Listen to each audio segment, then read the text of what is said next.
Assalamualaikum warahmatullahi wabarakatuh. Perkenalkan, nama saya Najwa Putri Aulia dengan NIM 240170020 dari Sistem Keamanan Komputer A2 dengan dosen pengampu Bapak Teguh Sukma Ahriyadi Sukiman Eskom Mkom. Pada kesempatan kali ini, saya akan membahas tentang ketuntasan dalam memahami variasi virus, penyebaran, serta penanganannya.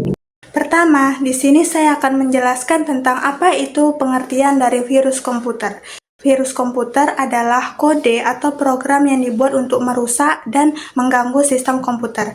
Virus ini biasanya menyebar tanpa sepengetahuan pengguna. Biasanya itu lewat file, email, maupun internet. Nah, kalau virus ini sudah menyebar, virus ini bisa menyebabkan berbagai masalah seperti data rusak, komputer menjadi lambat, sistem menjadi error, atau gagal menyala. Nah, selanjutnya di sini saya akan menjelaskan tentang jenis-jenis virus komputer. Yang pertama itu ada file infector. Jenis file ini paling sering ditemukan. Virus ini biasanya menempel pada file program. Misalnya nih, file.exe. Jadi saat file itu dijalankan, virus akan ikut aktif dan bisa menyebar ke file komputer lain. Akibatnya, file bisa rusak atau program nggak bisa dibuka. Kedua, boot sector virus. Virus ini menyerang bagian awal dari sistem penyimpanan, yaitu boot sector di hard disk. Jadi kalau misalnya bagian itu sudah terkena virus, maka komputer bisa gagal menyala atau proses booting menjadi error. Biasanya virus ini menyebar lewat flash disk yang telah terinfeksi. Yang ketiga, makrovirus. Makrovirus sering banget nih ada di dokumen, seperti dokumen Word atau Excel. Virus ini biasanya masuk lewat makro, yaitu semacam perintah otomatis dari dokumen. Biasanya datang dari lampiran email palsu yang kelihatannya aman, padahal itu berisi virus.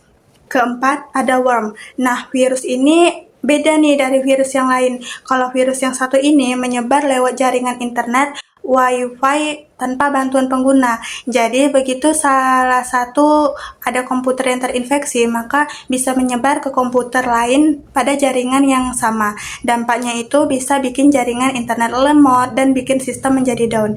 Yang kelima, ada virus yang bernama Trojan Horse. Trojan ini mirip seperti kuda Troya di mitologi Yunani. Kelihatannya aman, padahal berbahaya. Biasanya tuh muncul seperti dalam bentuk program, game, atau aplikasi yang disamarkan. Setelah diinstal, biasanya virus ini bisa mencuri data pribadi seperti password, foto, dan dokumen-dokumen yang penting. Yang keenam, ransomware. Ransomware ini termasuk virus yang paling berbahaya. Begitu masuk ke komputer, dia langsung mencuri data kita, lalu meminta tebusan supaya data kita itu bisa dibuka lagi. Jadi itu seperti namanya macam penyanderaan data, makanya dinamakan oleh ransomware. Ketujuh, ada spyware. Nah, kalau spyware ini dia virus yang bekerja secara diam-diam di latar belakang tanpa kita tahu. Jadi virus itu bisa memantau aktivitas kita di komputer. Misalnya nih, merekam data login, situs yang kita buka, bahkan pesan pribadi kita. Biasanya datang dari situs yang mencurigakan atau software gratisan yang tidak aman. Nah, jadi dapat kita simpulkan dari penjelasan yang telah saya jelaskan tadi dari beberapa virus yang ada.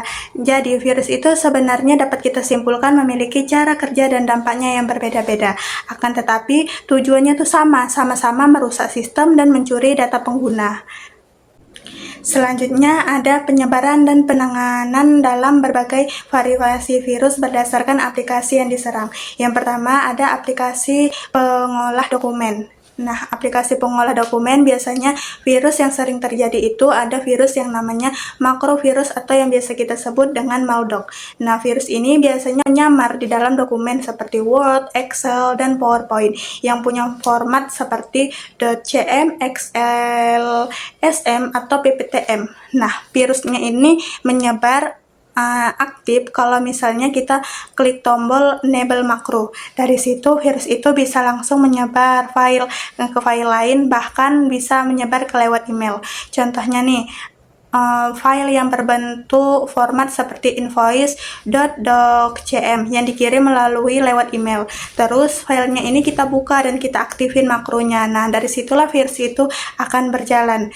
Lalu bagaimana cara mencegahnya kalau misalnya kita itu udah terlanjur klik? Nah, makanya jangan pernah aktifin makro dari sumber yang nggak dikenal. Itulah cara mencegahnya. Yang kedua, gunakan Protect View dan antivirus sebelum membuka dokumen. Jadi usahakan Protect View itu diaktifkan agar dokumen yang kita buka itu bisa terdetek kalau misalnya dokumen itu berbahaya atau tidak. Nah, di sini saya juga akan menjelaskan tentang ciri-ciri dokumen yang aman itu seperti apa. Dokumen yang aman itu contohnya ini adalah dokumen yang biasanya kita buat sendiri. Biasanya itu dalam bentuk docx, udah itu XLSX atau PPTX. Karena jenis ini insya Allah tidak mengandung makro. Jadi kalau misalnya nih filenya ada berformat docx, apalagi dikirim melalui email asing, itu patut dicurigai dan sebaiknya tidak diklik. Kedua, ada aplikasi email. Nah, aplikasi email ini biasanya virusnya itu seperti email worm. Cara kerjanya itu dia bisa nyebar lewat lampiran email. Biasanya itu dalam bentuk formatnya itu dalam bentuk exe, zip atau PDF yang sudah dimasukkan malware. Kadang datang dari email palsu yang kelihatannya resmi padahal itu berbahaya. Contohnya nih kayak yang kelihatan resmi itu kayak berasal dari admin bank atau perusahaan tertentu. Begitu kita buka lampirannya, langsung sistem itu langsung terinfeksi. Misalnya nih ada email yang berisi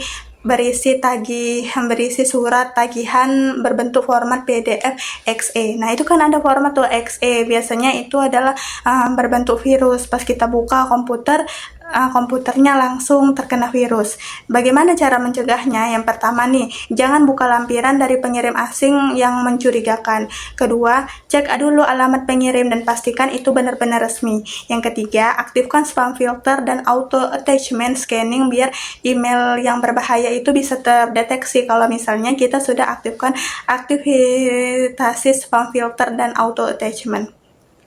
Di sini saya juga akan menjelaskan tentang email yang aman itu kayak gimana. Seperti pengirimnya itu jelas, misalnya tuh dari dosen, dari kita sendiri atau dari teman kita yang kita percaya. Misalnya nih domain resmi seperti gmail.com atau umisu.ac.id.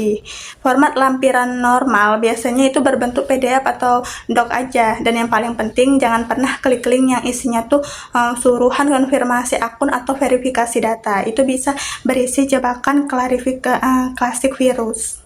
Ketiga, aplikasi browser. Jenis virus ini biasanya adalah browser spyware. Nah, jenis virus ini agak beda karena dia itu nggak langsung masuk ke file kita, tetapi lebih mengambil alih pengaturan browser kita.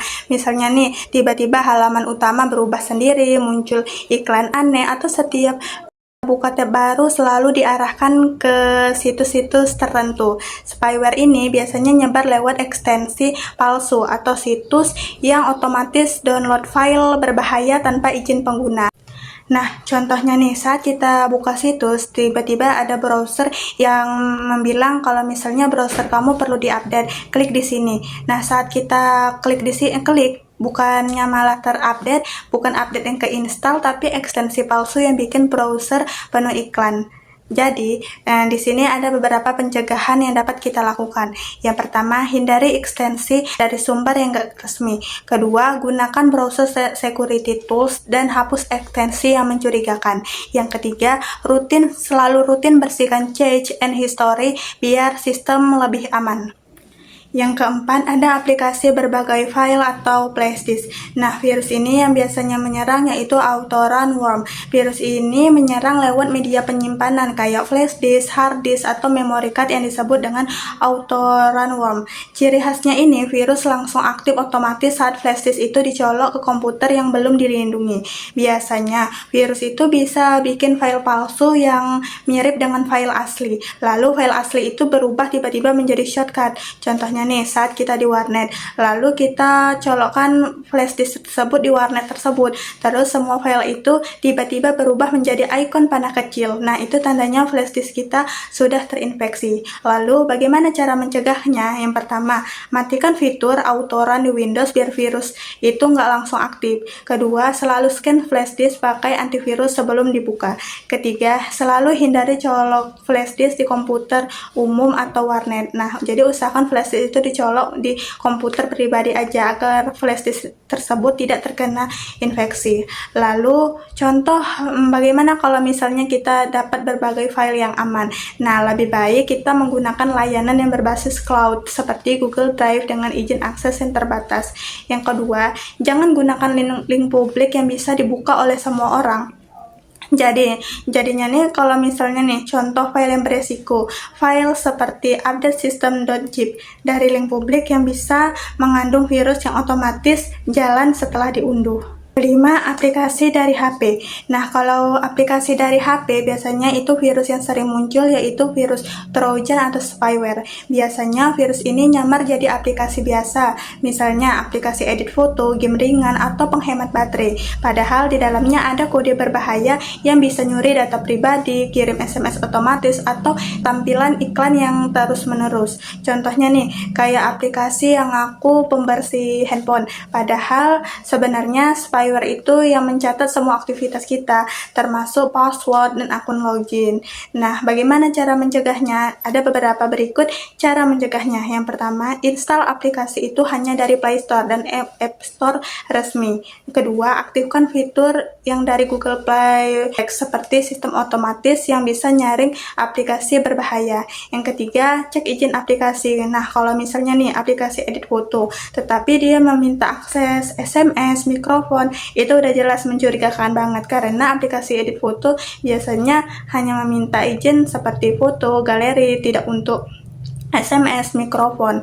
Nah, lalu seperti apa sih aplikasi yang aman itu? Biasanya nih, aplikasi yang aman itu pengembang resminya ini, saya kasih contoh seperti Google Docs, WhatsApp, atau Canva yang memang benar pure langsung dari Play Store-nya. Lalu bagaimana contoh aplikasi yang berbahaya? Aplikasi berbahaya biasanya itu berversi mood. Nah, di situ dapat kurang terpercaya atau hasil unduhan dari situs luar yang meminta izin aneh-aneh. Sebaiknya itu dihindari untuk menghindari dari hal-hal yang tidak diinginkan karena itu sering diselipkan kode virus. Keenam, aplikasi sistem operasi. Nah, jenis virus ini biasanya yaitu file infector. File infector ini adalah jenis virus yang paling berbahaya karena dia itu langsung menyerang ke file sistem utama kita.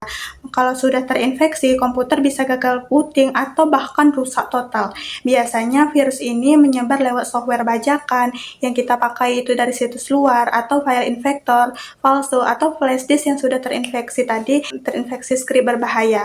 Contohnya nih, ada kasus banyak pengguna dari yang mengunduh aktivitor Windows untuk mengaktifkan sistem operasi tanpa lisensi resmi. Ternyata file itu membawa rootkit yang bisa diam-diam menguasai sistem dan mencuri data-data kita yang penting. Lalu bagaimana cara pencegahannya? Yang pertama, hindari menginstal software bajakan atau hasil crack. Gunakan antivirus bawaan sistem, contohnya nih seperti Windows Defender. Yang ketiga, selalu rutin update sistem operasi dan antivirus agar perlindungan tetap maksimal. Sistem operasi yang aman itu caranya gunakan OS yang asli, pasang antivirus aktif, serta hindari install file yang berformat mencurigakan seperti kmsactivator.exe. File seperti itu seringkali menyembunyikan trojan. Selanjutnya di sini saya akan menjelaskan tentang penanganan dan penyebaran antivirus. Nah, bagaimana sih cara penanganan dalam penyebaran variasi virus? Yang pertama, menggunakan antivirus. Antivirus ini berfungsi untuk melindungi sistem dari berbagai ancaman tanpa perlu kita menginstal aplikasi tambahan. Contohnya itu antivirus dari Windows Defender, Google Play Protect, dan X-Protect untuk Mac OS. Cara kerja dan penerapannya, yang pertama, pastikan antivirus itu aktif setiap saat.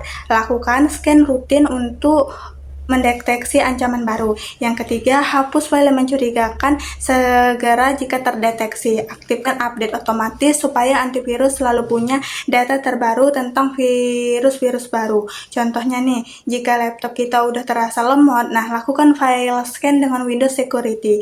Kalau ternyata ditemukan virus seperti Trojan.generic, segera hapus. Lalu insya Allah performa sistem akan kembali normal.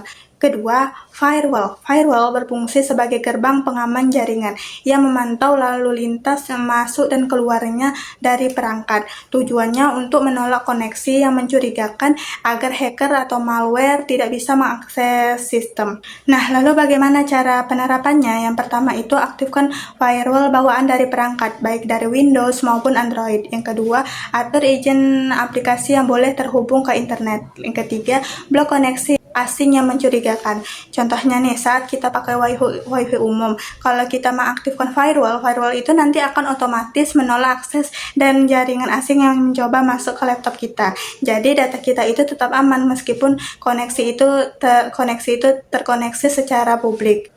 Yang ketiga, update system. Update system berfungsi untuk menutup celah keamanan lama yang bisa dimanfaatkan oleh virus atau hacker. Jadi setiap pembaruan biasanya membawa perbaikan keamanan agar sistem itu lebih kuat dari serangan-serangan terbaru.